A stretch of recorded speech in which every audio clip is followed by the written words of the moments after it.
In the beginning God created the heaven and the earth. And the earth was without form and void, and darkness was upon the face of the deep. And the Spirit of God moved upon the face of the waters. And God said, "Let there be light," and there was light. And God saw the light, that it was good, and God divided the light from the darkness.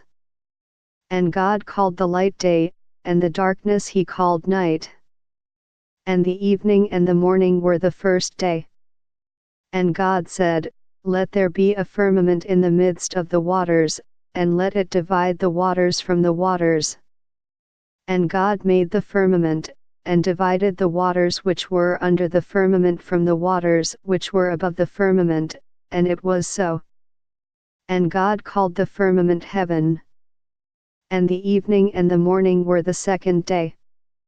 And God said, "Let the waters under the heaven be gathered together unto one place, and let the dry land appear," and it was so. And God called the dry land earth, and the gathering together of the waters called he seas, and God saw that it was good. And God said, "Let the earth bring forth grass, the herb yielding seed, and the fruit tree yielding fruit after his kind, whose seed is in itself, upon the earth," and it was so. And the earth brought forth grass, and herb yielding seed after his kind, and the tree yielding fruit, whose seed was in itself, after his kind, and God saw that it was good. And the evening and the morning were the third day.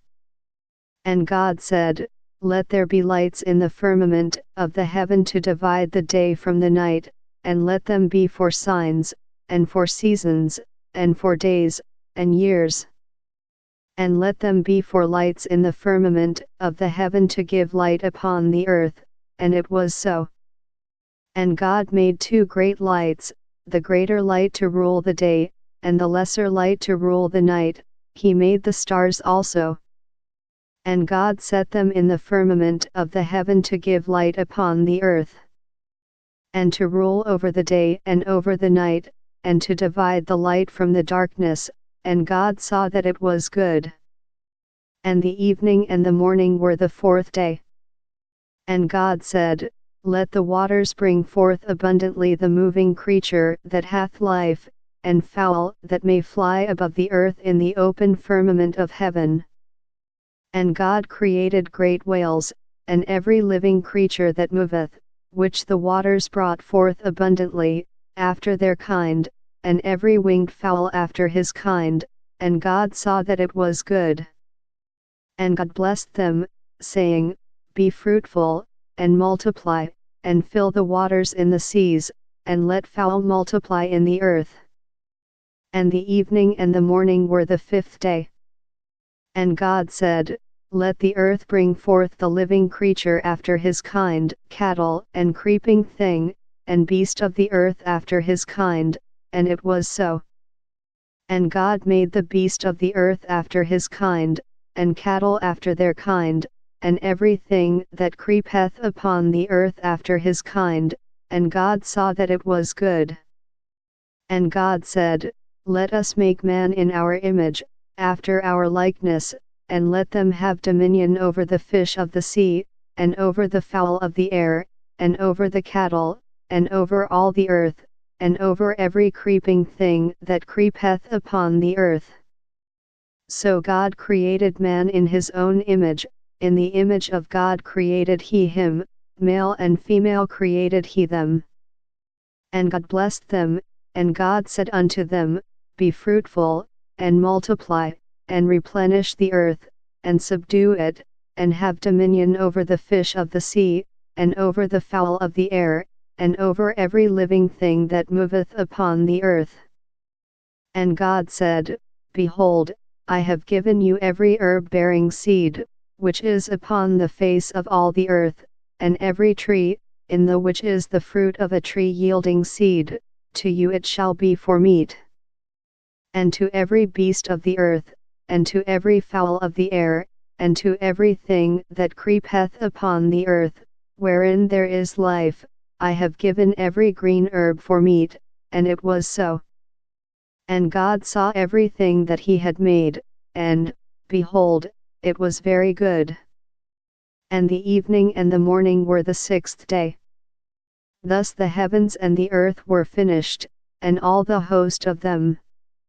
And on the seventh day God ended his work which he had made, and he rested on the seventh day from all his work which he had made. And God blessed the seventh day, and sanctified it, because that in it he had rested from all his work which God created and made. These are the generations of the heavens and of the earth when they were created, in the day that the Lord God made the earth and the heavens. And every plant of the field before it was in the earth, and every herb of the field before it grew, for the Lord God had not caused it to rain upon the earth, and there was not a man to till the ground. But there went up a mist from the earth, and watered the whole face of the ground. And the Lord God formed man of the dust of the ground, and breathed into his nostrils the breath of life, and man became a living soul.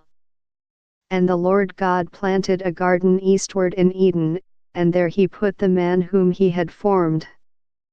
And out of the ground made the Lord God to grow every tree that is pleasant to the sight, and good for food, the tree of life also in the midst of the garden, and the tree of knowledge of good and evil. And a river went out of Eden to water the garden, and from thence it was parted, and became into 4 heads.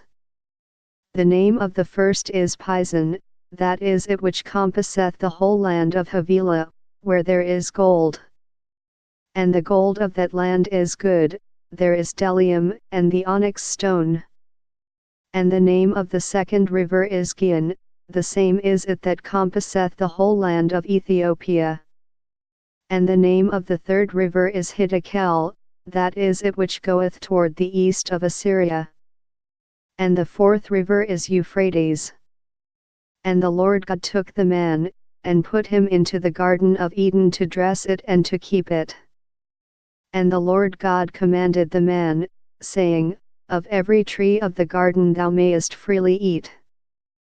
But of the tree of the knowledge of good and evil, thou shalt not eat of it, for in the day that thou eatest thereof thou shalt surely die. And the Lord God said, It is not good that the man should be alone, I will make him an helpmeet for him. And out of the ground the Lord God formed every beast of the field, and every fowl of the air, and brought them unto Adam to see what he would call them, and whatsoever Adam called every living creature, that was the name thereof. And Adam gave names to all cattle, and to the fowl of the air, and to every beast of the field, but for Adam there was not found an helpmeet for him. And the Lord God caused a deep sleep to fall upon Adam, and he slept, and he took one of his ribs, and closed up the flesh instead thereof. And the rib, which the Lord God had taken from man, made he a woman, and brought her unto the man. And Adam said, This is now bone of my bones, and flesh of my flesh, she shall be called woman, because she was taken out of Manitoba. Therefore shall a man leave his father and his mother, and shall cleave unto his wife, and they shall be one flesh. And they were both naked, the man and his wife, and were not ashamed.